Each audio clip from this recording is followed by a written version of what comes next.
ప్రియమైన దేవుని పిల్లలారా, ప్రభువైన యేసుక్రీస్తు వారి పేరట మీ అందరికీ వందనాలు.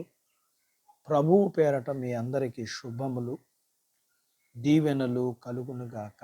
ఈ ఉదయకాలం పరిశుద్ధ గ్రంథము నుండి దేవుని వాక్యాన్ని చదువుకుందాము.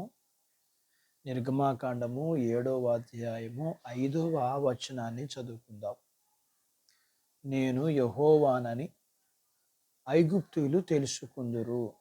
దేవుడు తన మాటలు మనందరి కొరకు దీవించునుగాక. ఆమెన్. ప్రియమైన దేవుని పిల్లలారా, దేవుణ్ణి ఎరగని ప్రపంచానికి బోధించడం చాలా కష్టం. యెహోవా అంటే ఎవరో ఐగుప్తు దేశానికి తెలియదు. కాబట్టి చాలా కష్టము. వేరే వారు దేవుణ్ణి పెట్టుకున్నారు. చివరికి వాళ్ళు యెహోవా ఎవరు అని అడిగారు. దేవుడైన యెహోవా ఎవరో వారు తెలుసుకున్నా తెలుసుకోకపోయినా వారి గర్భపు హృదయాలను దేవుడు పగలగొట్టాడు. ఆయన తీర్పులు వారి తలల మీద ఉరుములాగా దిగినప్పుడు వారి ఆకాశము అంధకారమైంది. వారి పొలాలు నాశనం చేయబడ్డాయి. వారి సంతానం, మొదటి సంతానం, అది ఏదైనా సరే హతమార్చబడినది. వారు దేవుని శక్తిని కొద్ది కొద్దిగా తెలుసుకోవడం ప్రారంభించారు. సత్యాన్ని సందేహించేవారు మోకాళ్ళు ఆయన సన్నిధిలో వంగేలా దేవుడు మరిన్న సూచక్రియలు చేస్తాడు.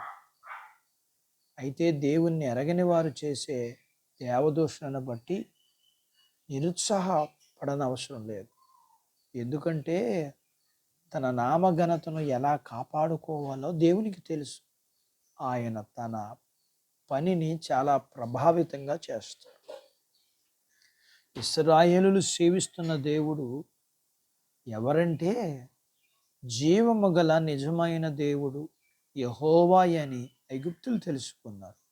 దేవుడు తన కార్యమును ఎంత బలంగా చేశాడు, ఎంత భద్రంగా, ఎంత గొప్పగా చేశాడు అని అంటే 10 తెగుల్లో ఒక్క ఇశ్రాయేలులు కూడా చనిపోలేదు.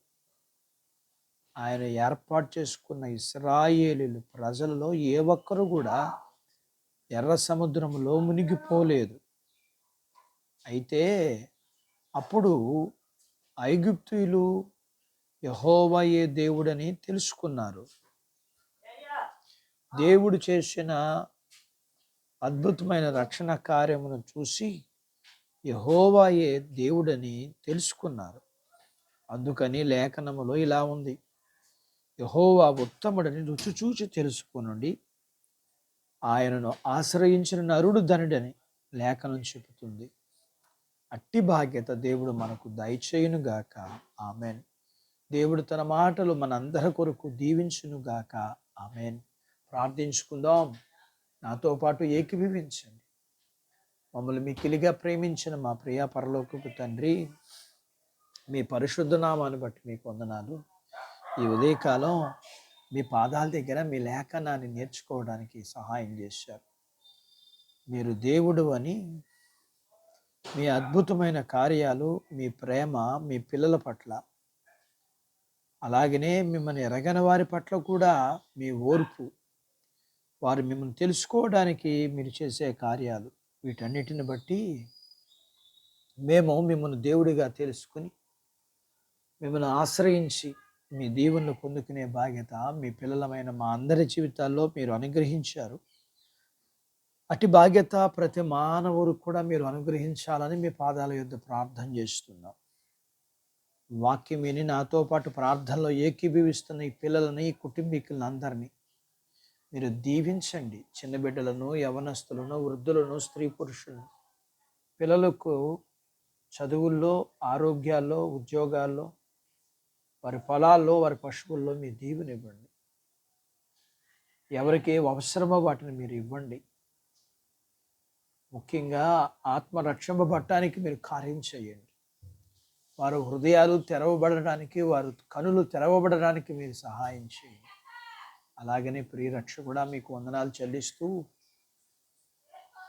వివాహాలు కాని వారికి అవ్వడానికి, గర్భం లేని వారికి కలగటానికి, కలిగిన వారికి సుఖమైన ప్రసూతి ఇమ్మని, మీ పిల్లలను కలిగినంతటిని దీవించమని యేసు ప్రభు వారి పేరట స్తుతించి ప్రార్థించి అడిగినవన్నీ పొందుకుని ఉన్నాము తండ్రి. ఆమెన్. దేవుడు మిమ్మల్ని దీవించునుగాక. ఆమెన్.